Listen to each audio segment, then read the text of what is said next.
네, 안녕하세요. 이번에는 이준석 사주를 다시 한번 살펴보겠습니다. 신당, 청당이 가능하냐, 아니면 무소속으로 나오냐, 이렇게 지금 말이 많습니다. 그래서 이준석이 어떤 선택을 해야 되는지 사주에서 한번 살펴보도록 하겠습니다. 똑같은 기기가 두 개가 있죠. 이거는 자신이겠고, 이거는 이제 똑같은 비견이기 때문에 유승민입니다.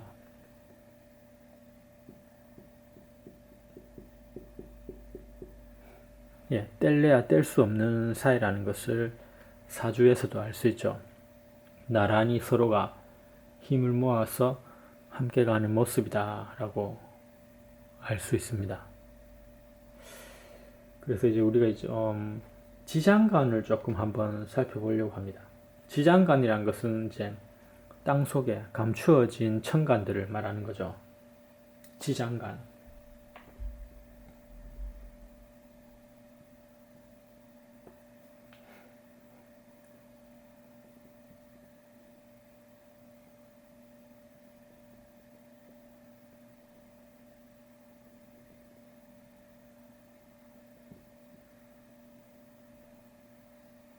예, 감출장으로 해서 지장간, 감추어진 이제 그 속을 조금 한번 파보려고 합니다. 오늘은.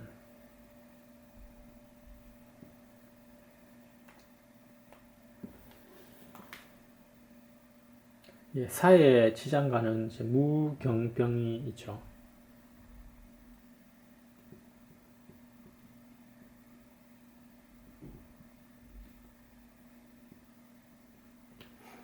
예, 목에 지장간은 갑을이 있습니다. 축의 지장간은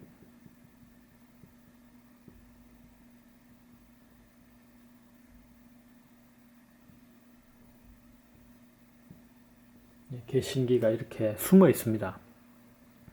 그래서 이 지장간을 봤을 때 어느 정도 답이 나오죠. 그 자신의 이제 명예는 묘목과 을목입니다. 이것이 살아나야지 을목과 묘목이 임목으로 크거나 간목으로 커야 이제 자신의 명예가 완성이 되고 당선이 되고 더 높은 지위로 올라갈 수 있습니다. 근데 이제 속을 보면은 여기 안쪽에 이렇게 갑경충이 일어나고 있죠. 그래서 이 목이 제거가 돼버리고 명예가 손상된다는 걸 알 수가 있죠. 역시 신이 있습니다. 신은 또 역시 을목을 을신충으로 제거하기 때문에 축 속에 신금이 무시무시해서 을목이 잘 자라지를 못하겠죠. 깡깡 얼은 땅에. 그래서 사실 이 명예가 있지만 많이 손상되어 있었다. 그래서 당대표 하다가도 중간에 그만두게 되는 이 명예에 또 손상이 오는 거죠. 또 이런 사유축으로 해서 역시나 유금이 늘 공엽이 돼요. 그래서 묘목 또한 늘 손상을 받기 쉬운 구조이기 때문에 명예를 지키지 못했다라는 걸 알 수 있습니다. 그래서 이 숨은 지장간 속에서 자신의 명예, 관성 벼슬인 이런 간목과 을목이 옆에서 극을 받고 있다. 안에서는 속살이죠. 안쪽에 숨겨진 어떤 그런 암투적인 상황에서는 다 극을 받아서 묘목과 을목이 자라지 못하고 있는 형국입니다. 그래서 이제 당대표 내려왔고요. 그래서 지금 이제 39세란 말이에요. 그래서 지금 38세이기 때문에 대운 교책 1년 전, 1년 후죠. 앞뒤로 1년에는 큰 변화가 옵니다. 앞뒤에 37세, 39세, 지금 39세이기 때문에 을해라는 큰 인생의 변곡점을 맞고 있어요.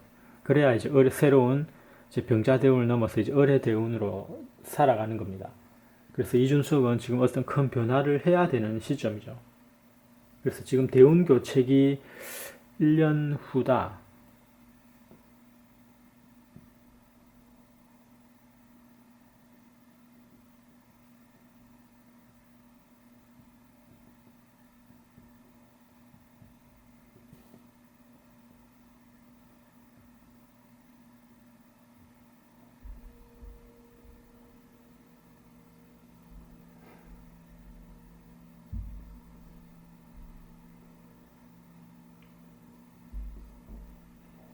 대운 교책이 1년 후입니다. 1년 전이 아니고. 그래서 1년 후에도 큰 변화가 필요한 시점이에요. 변하지 않으면은 오히려 굉장히 더 이제 추락할 수 있는 지금 시기이기 때문에 변화가 필요한데 어떤 변화를 해줘야 되느냐 지금 매우 중요한 상황이거든요.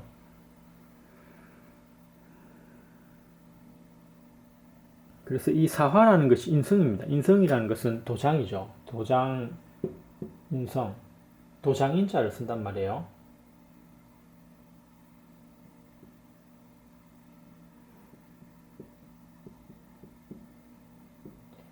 그래서 이것이 바로 국민의힘의 공천도장이란 말이에요.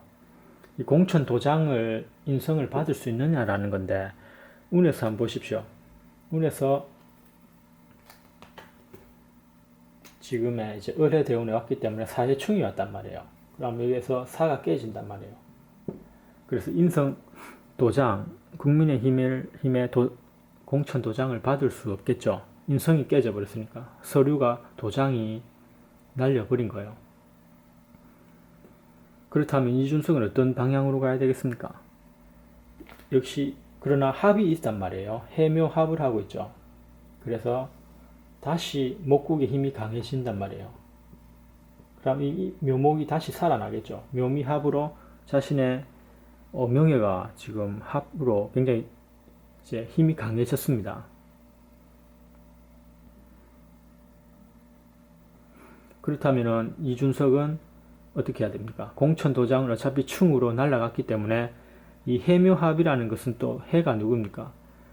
유승민이죠. 유승민과 합을 하는 거예요. 해는 유승민이죠. 그러니까 유승민과 합을 한다. 힘을 합치는 거죠.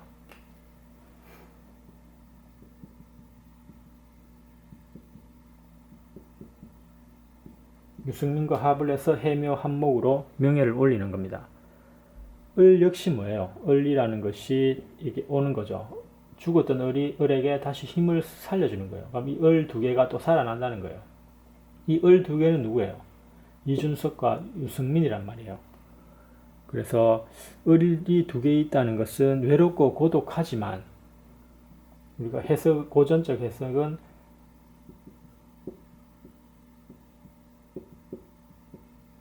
외롭고 고독하지만 어때요? 함께 가는 모습이기 때문에 유승민과 함께 가는 겁니다. 그래서 외롭지만 내년 운이 너무 좋은 거예요. 내년이 이제 갑진운이란 말이에요. 갑년이란 말이에요. 갑이라는 것은 어떻게 됩니까? 자신에게도 유승민에게도 갑기합을 해서 관운, 벼슬관을 딸 수 있다는 거예요. 벼슬. 갑기합을 하죠. 그리고 굉장히 좋은 갑진운입니다. 나무의 진토 역시 묘목이라든지 갑목이 자라기에 너무 좋은 땅이죠.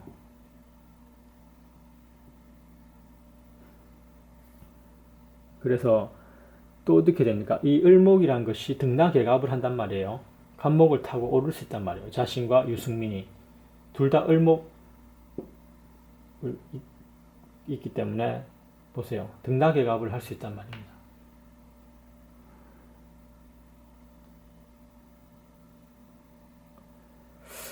예. 그렇다면 이제 최종적으로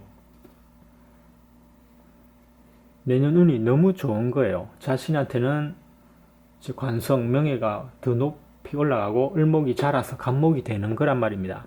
갑진년 운이 굉장히 좋죠. 이준석한테는. 그렇다면 어차피 색깔도 이제 맞지 않고 이준석의 어떤 성향과 이런 것도 이제 다 알기 때문에 어차피 사회충입니다. 그러면은 국민의힘 공천 도장을 어차피 충으로서 받을 수도 없기 때문에 유승민과 해묘 합목을 해서 나의 관성이 더 묘목을 다시 살려내는 거예요. 목 기운이 더 강해지니까 뭐 사화를 이제 취할 오히려 필요 없는 거죠. 그래서 목이 강하면서 나의 명예를 올리고 자신과 유승민이 등락해가 하면 됩니다. 그것이 자신에게는 갑기합으로 이 명예를 둘 다 가져올 수 있는 거예요.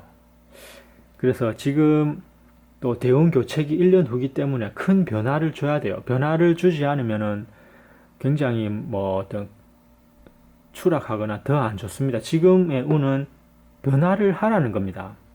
그렇다면 이준석은 어떻게 해야 됩니까? 큰 변화를 주기 위해서는 유승민과 손을 잡고 창당을 하는 겁니다. 그렇게 새로운 변화를 하라는 시기거든요. 그랬을 때만이 내년에 등락개갑을 할 수 있고 각기합으로 내 벼슬을 가져올 수 있는 거예요. 둘 다.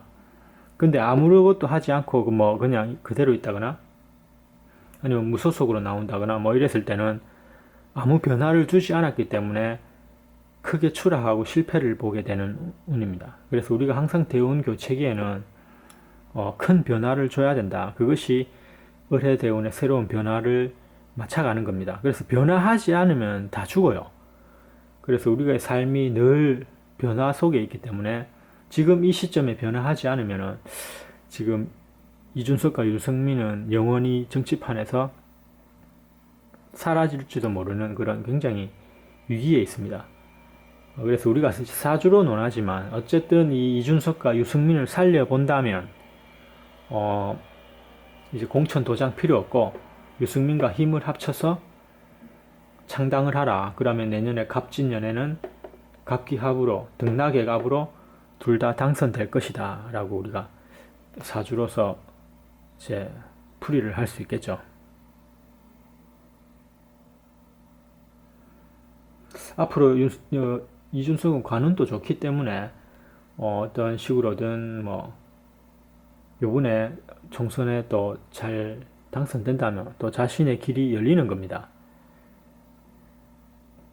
뜻이 맞지 않으면 따로 가는 방법이 있습니다. 그래서 꼭 국힘과 같이 가야 된다 이런 건 없습니다.